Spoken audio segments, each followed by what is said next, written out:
Saudações a todos, sejam bem-vindos a mais um vídeo do canal Otávio Toledo, que para aqueles que não sabem é o meu nome e para aqueles que sabem também é.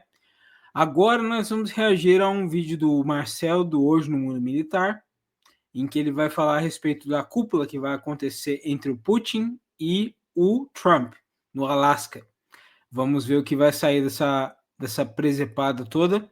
Mas antes de começar, quero pedir para vocês que curtam o vídeo caso tenham gostado, se inscrevam no canal caso não sejam inscritos, compartilhem com os amigos e deixem seus comentários aqui embaixo.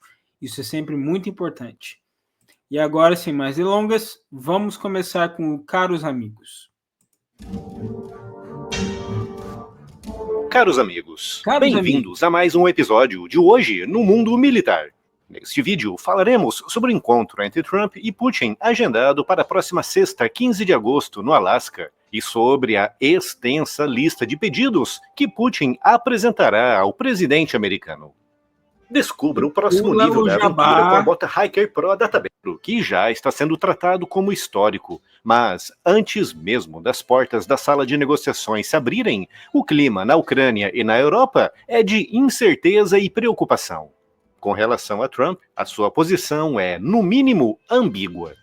Depois de meses de discussão... No mínimo ambíguo, como ele sempre é, porque o Trump, o que ele faz é isso. Ele está sempre fazendo uma postura meio enigmática para ninguém saber o que ele vai fazer depois. Ele é a carta meio selvagem do baralho, entendeu? Discursos, recuos e declarações contraditórias, a sua linha de atuação voltou recentemente a ser, claramente, pró-russa. No dia 11 de agosto, ele aumentou a pressão sobre Moscou, impondo uma tarifa extra de 25% sobre a Índia por suas compras de petróleo russo. E eu já falei disso aqui no canal, inclusive, num dos últimos vídeos que eu reagi, eu falei a respeito da compra da Índia do petróleo russo, que eles compram da Rússia e revendem para a União Europeia mais caro. E o Trump, claro que está de olho nisso, o Homem Laranja não perde nada. Mas, ao mesmo tempo, deixou a Ucrânia em choque ao sugerir que o país terá de abrir mão de mais territórios para que um acordo seja possível.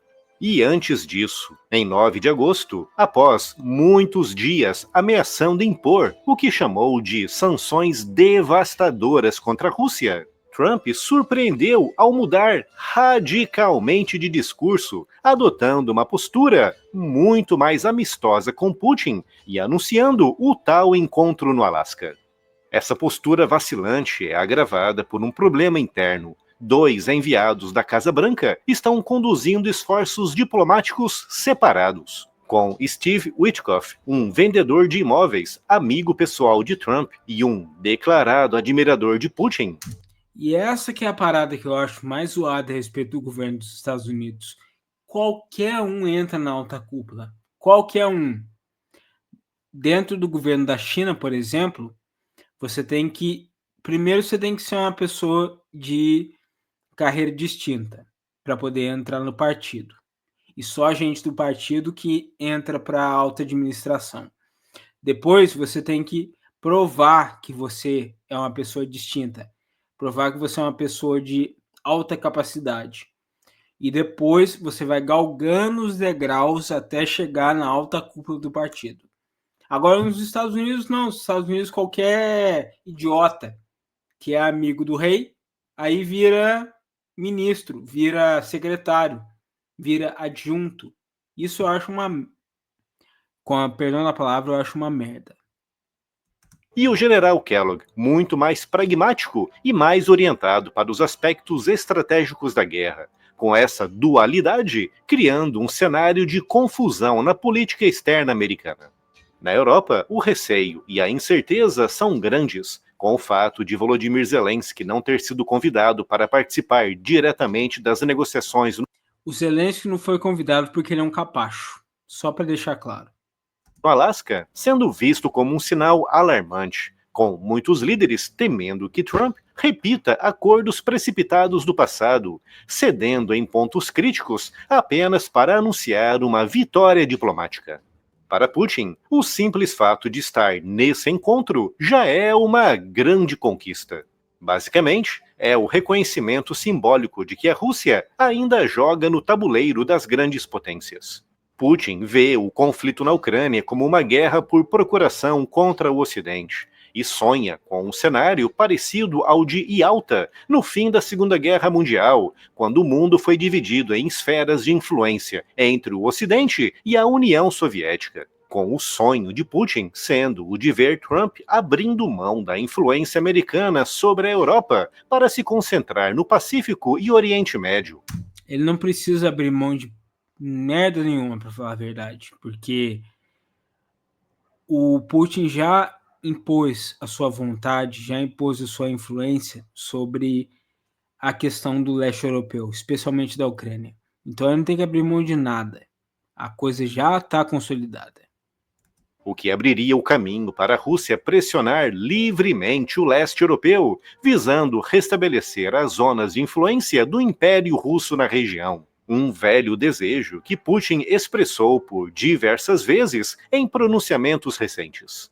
Outra vitória para Putin é a ausência de Kiev nas negociações, representando um golpe contra a narrativa europeia de que nada sobre a Ucrânia será decidido sem a Ucrânia.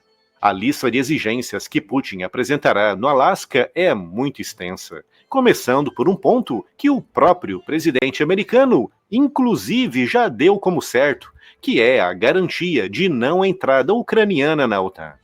Como as regras de entrada de novos membros obrigam a que todos os membros votem a favor, o veto dos Estados Unidos impedirá a entrada ucraniana.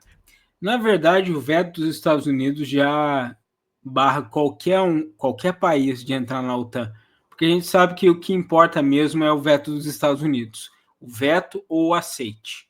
Então, se os Estados Unidos dizem não, é porque não vai entrar. A gente tem que parar de ficar com melindres e ficar de enrolação. Se os Estados Unidos dizem sim, o país entra. Se os Estados Unidos dizem não, o país não entra. É simples assim.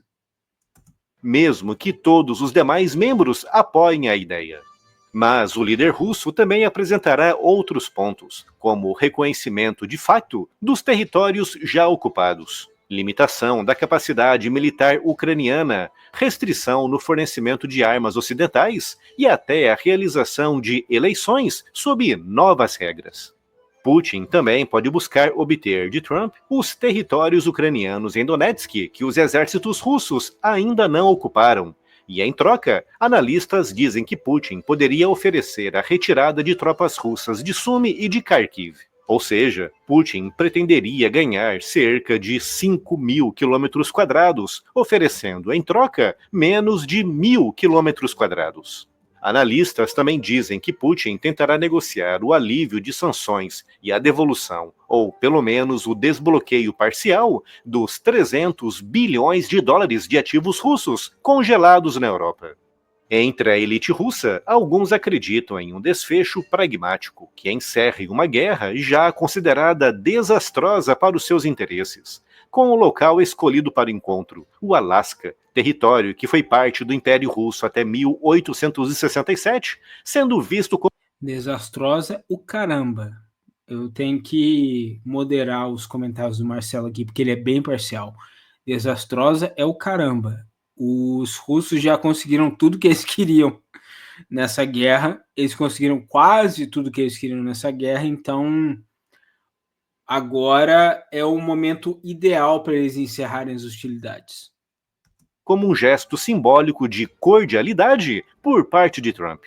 Na mídia estatal russa, há otimismo cauteloso, com programas de TV sugerindo que os dois presidentes têm um plano concreto para encerrar os combates, ao mesmo tempo em que ironizam os líderes europeus, dizendo que deveriam ficar de fora e deixar as negociações para as duas grandes potências nucleares. E isso aí também não é nada diferente do que o Trump sempre faz, porque ele sempre desdenha dos líderes europeus, sempre desdenha dos países da Europa. Só vê a postura que ele tem tido ultimamente com os países europeus de deixar eles à míngua. em questão militar. Isso aí não é nada diferente do que ele sempre faz. Ainda assim, não faltam vozes céticas, com propagandistas como Vladimir Solovyov, o principal propagandista do Kremlin, alertando que o encontro dificilmente resultará no fim da guerra.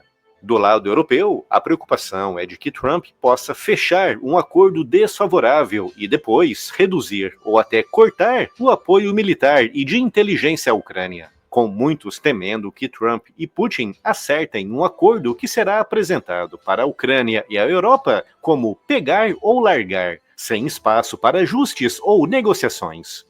Do outro lado, a Ucrânia e a Europa também têm exigências, com a principal sendo que qualquer assinatura de acordo envolva também os ucranianos, e que qualquer cessão de território, se houver, seja feita apenas após o início de um amplo cessar-fogo e da retirada de tropas russas de zonas-chave.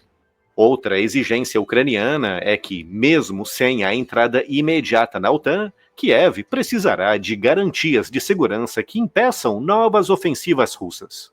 Trump, pelo seu lado, afirma que o encontro será apenas um primeiro contato e que está pronto tanto para fazer um acordo quanto para abandoná-lo, mas fez questão de deixar bem claro que será ele, e não os europeus, quem decidirá o que é um acordo justo. Mas, Resumindo, ele vai fazer o que ele quiser. E os europeus que se lasquem. É assim que funciona. Porque o Trump, ele tem essa megalomania dentro dele. Ele vai fazer o que ele quiser e os europeus que aceitem ou chorem. É assim que funciona.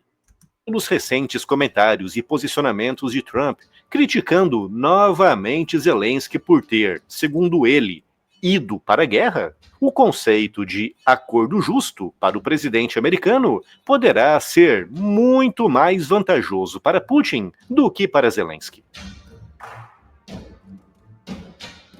E tá aí, acabou. Esse aí foram os comentários do Marcelo, sempre com aquela dose gostosa de viés.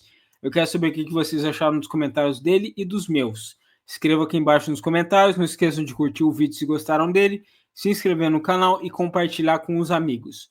E se quiserem contribuir diretamente com o trabalho feito aqui no canal, podem fazer isso através do Pix.